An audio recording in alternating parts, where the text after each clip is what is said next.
This is Anthony Kirshner, and we go way back. Wanted to get together with you today because I know you have an interesting perspective on, 2020 and everything going on, within the school district, and then just how this experience and other experiences have expanded your perspective on social things.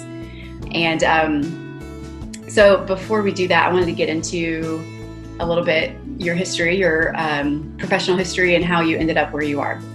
As I got older and further on my marriage, I wanted to start having a family, transitioned out of journalism into communications and PR. That's kind of a national transition for a lot of folks out of media. Mm-hmm. And I decided if I was going to leave journalism, I had to go do communications and PR for something I believed in. Yeah. And I couldn't go work for like a big Fortune 500 company or something I wasn't passionate about. And so I ended up at a public school district here in North Texas. And so it's actually the school district that my wife's a graduate of. It's just outside of Fort Worth, which Fort Worth we love. Right. So this is home. So I got to come to Crowley ISD to become the executive director of communications and marketing is my role now. I've been there this is my 11th school year. And so wow. It's great. But my 11th school year has been, I guess my 10th and my 11th school year have been unlike any other. Crowley has changed demographic landscaping a little bit. I mentioned my wife went there when she graduated from high school in 1999. The student body looks very different than it does now. It used to be a small town, predominantly white, upper middle class. Mm-hmm. But over the last 25 years, there's been a transition to more racial diversity, more diversity in socioeconomic status.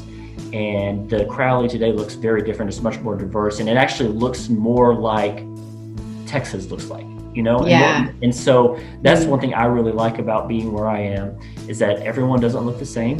Everyone, parents don't have the same kind of income levels. We do have like I mentioned earlier, a high number of kids who are economically disadvantaged, come from single family homes or homes where parents are working multiple jobs. Yeah. It's there are some families that aren't comfortable with that, and I can understand that. I come from a family where I was actually born and raised in Dallas, like in this inner city Dallas. And when I was younger, we didn't go to the public schools that were in our neighborhood just because my parents had concerns. And in 5th grade, they moved us outside of Dallas, like 30 miles away, where everyone kind of looked the same and had a lot of the same backgrounds. Yeah. So I understand that. I can understand why sometimes families have concerns about schools where people may look different and come from different backgrounds. Yeah. But I am experiencing now the incredible benefits of a school where people look different and come from different homes and believe their parents may believe different things or vote different ways. And so I'm getting to see that at my job and getting to tell other people like, hey, diversity is a strength. Like that's not something to run from. And some people may not be comfortable with that, and I'll let them. I'm not going to try to convince them otherwise. But for those who are on the fence, like, is this the place for me?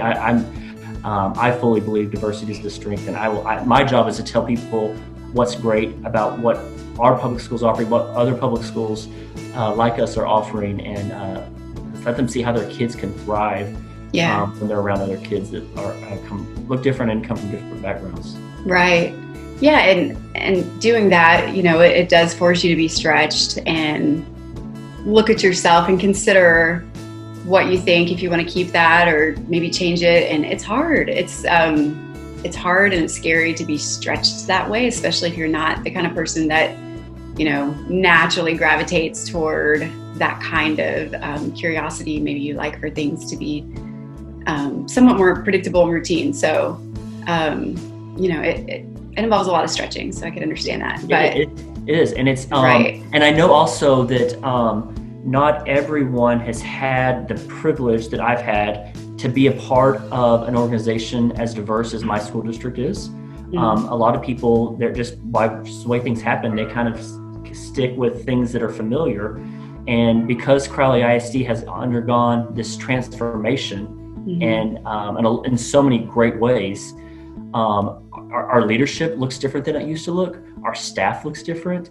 And I've had the privilege of getting to work around people that come from different backgrounds than I did. And so that is a privilege for me that I know not everyone has got to experience. And that is something, not only in 2020, but over the last several years, getting to be around. My boss is an African-American male who's a superintendent who's very successful, leader not only in the state, but in the nation and what he does. He's actually the current president of the National Association of Black School Educators. Wow. And so just getting to hear his perspective on everything that's happened, not only with the pandemic, but with George Floyd or with other social justice issues, has been a privilege that, like I said, not everyone's got to experience. I sit at we call it, we have a superintendent's cabinet, it's upper level administration that sits around a table during non-COVID times. Now it's all Zoom, but and I look around that table now or that Zoom screen, and it's not all white males anymore. Yeah. And that's phenomenal. That's great. Yeah. But that, I know that hasn't happened within every organization or every school district. Yeah. Yet. Right. Yeah. Well, you had mentioned to me a podcast that I listened to, kind of going along these lines. It's called Nice White Parents.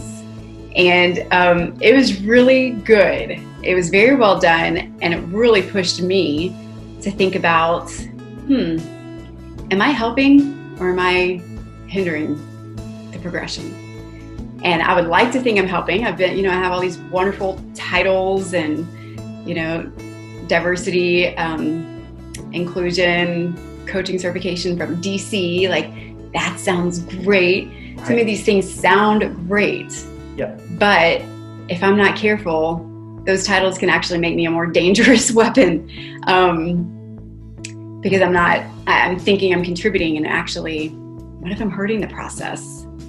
So it's greater than, you got to have more than good intentions. Yes, absolutely. And because you're a parent, I'm a parent, and we're trying to raise, responsible children, kind children, smart children, successful children. We want that. We want all those things for our kids. Right. But also, I believe you and I are both parents who would say we'd want those same things for all kids. Right. Not just our own kids. But what I'm realizing, and what the podcast Nice White Parents made me realize, was that if I focus too much on all of those things for my own daughter, I may be doing it at the detriment of other children. And if I could somehow shift my focus to not only just wanting those things for my daughter, but for all children, my daughter will benefit from that. Right. Because here's the thing, pretty much no matter what happens, my daughter's going to be okay in life. Yeah. Your kids, I can say the same thing, like, they're going to be okay. Yeah. That's not the truth for every kid. Yeah. And that's not even the truth for every kid in our neighborhood or even in my daughter's school. And so my daughter's gonna be okay, but I'm confident that other kids won't be, unless we could get in and do things to advocate for them and to be allies with them. Right. A quote from the podcast that just rocked my world, and is actually what I posted on social media. I think they got your attention, got a lot of dialogue started. I'm going to read it if that's okay. Perfect. The author said, we can't have it both ways. Nice white parents can't grab every advantage for our own children and also maintain our identities as good citizens who believe in equitable schools. We can choose to hoard resources and segregate ourselves and flee the moment things feel uncomfortable, or we can choose to be the people we say we are, but we can't have both. We can choose to remember that the goal of public schools is not to cater only to us, to keep us happy, but to serve every child. Yeah. And so as someone who works in public education, I want to live by that, but also as someone who supports public education in our home and sending our daughter to a public school, I want that to be our focus. Right. So kind of a changing in priorities. Maybe it was a little bit more of this, something, and now it kind of morphs. Well, defining success. Absolutely. Absolutely. Redefining success. Redefining it. And so I think I'm excited. I'm overwhelmed by it because I don't know what that all means yet, and what that means, like shifting priorities. Like, okay, so what does that mean? And I know, like, it's hard because it's messy, and I'm afraid to mess up, or to say the wrong thing or do the wrong thing. Especially when it involves your kid. I mean, absolutely. I think we can all feel that way. Absolutely. And also to say something, you know, as a white male, I don't want to say something that is presumptuous or offensive or like, oh, who's this guy coming along? And now he says he gets it. You know, like, does he really? And it's your job. You're the director of communication. Yeah. And so it's messy, but we can't, and it's hard, but like, that doesn't mean we get to pass just to sit back and be like, you know, it's too hard. You know, we don't get that. Right. Yeah. Yeah. It's hard, but you need to be in it. I want to give 2 quick shout outs to a couple of books. There's one written in the early 2000s called Half the Sky, and by 2 journalists, and it's really good, but they look at a lot of different numbers, just doing research, and different countries who utilize all of its citizens, no matter race, you know, gender, and that the ones who do that, and organizations and places that do that, everyone gets lifted up. So that was really interesting. And then another one, A New Earth by Eckhart Tolle. He talks about, you know, the survival instincts that we have right now, like we're talking about, just watching out for our kid and all this stuff. In order to progress and not become extinct as a species, we have to get rid of the ego and understand, when I take care of your child, I am also taking care of my child. You know, what's good for you is good for me, and this greater picture, and it's hard to break out of. Absolutely. You know, I think we have to be intentional with this. It's not, because it's not going to come. This doesn't come naturally to folks like you and I, who grew up the way we did, and not in any way bashing it. We grew up in loving families who took care of us and raised us well, and as a result, I believe we're, you know, pretty responsible, successful adults. But this conversation and this issue doesn't come by itself. Like, we have to be intentional about it. And so I was trying to think about like ways that we can be intentional about this. If you're not like me and you don't get to work in a diverse school district, so like how can we have these conversations and transition our thinking? And so as I was thinking through that, I thought about, no, it's not just where we work. I think it's where we learn, you know, whether we send our children to learn or where we're as adults learning. It's where we live, you know, making intentional choices about where we live. Yeah. So there's where you work, there's where you learn, there's where you live.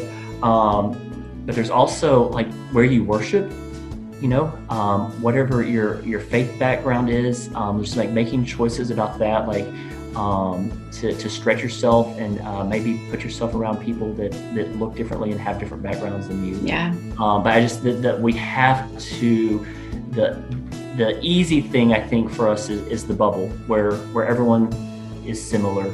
But as we're seeing, the results of that are not always positive. And you're never, you know, I think we'll see more positive results when we're able to be exposed and interact, and not only be exposed and interact, but like actually be like engaged with and be friends with and be in life with people that are different than us. Yeah. You're hitting close to home, Kirshner. It's hard. It's hard.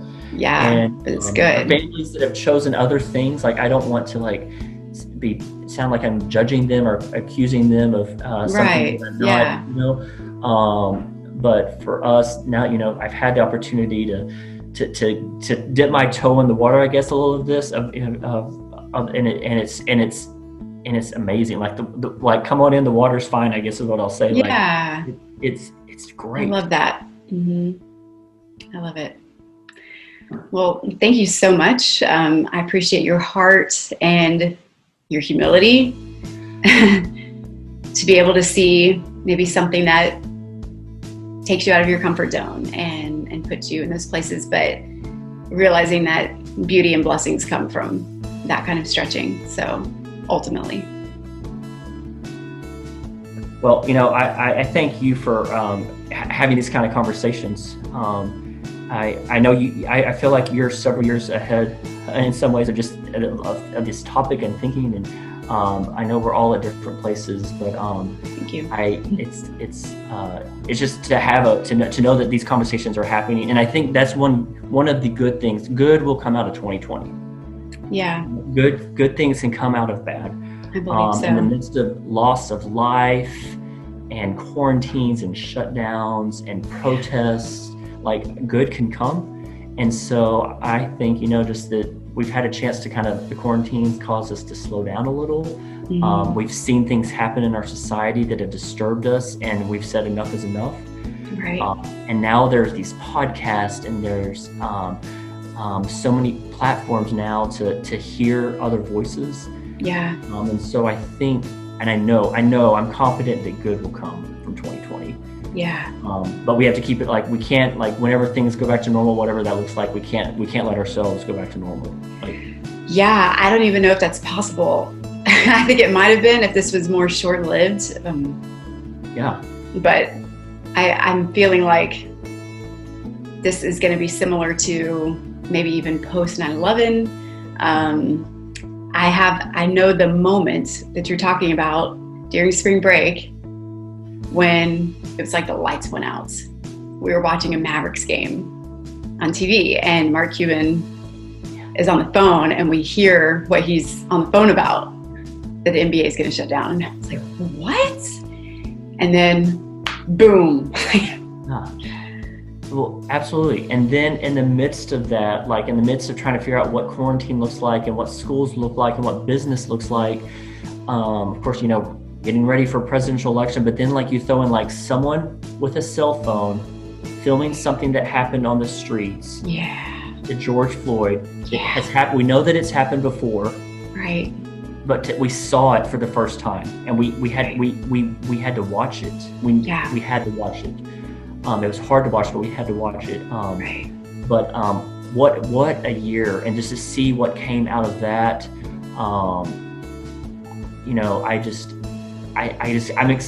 it's what a time to be alive. What a hard time to be alive, but to know that 2020 we could look back on and be like, that was the year this changed in my life, this changed, and this changed in my neighborhood, and this changed in our community, and right. prayerfully that this could change in our nation. Yeah, absolutely. Well, again, thank you for your heart, and thank you for coming on. And as I always say at the end of these now, be a bright muse. Show up in the world being a bright muse. Absolutely. So thanks for what you do. And for your work. Thank you for all you're doing. Appreciate you and your friendship, and you keep up the great work too. Thank you. All right. Bye.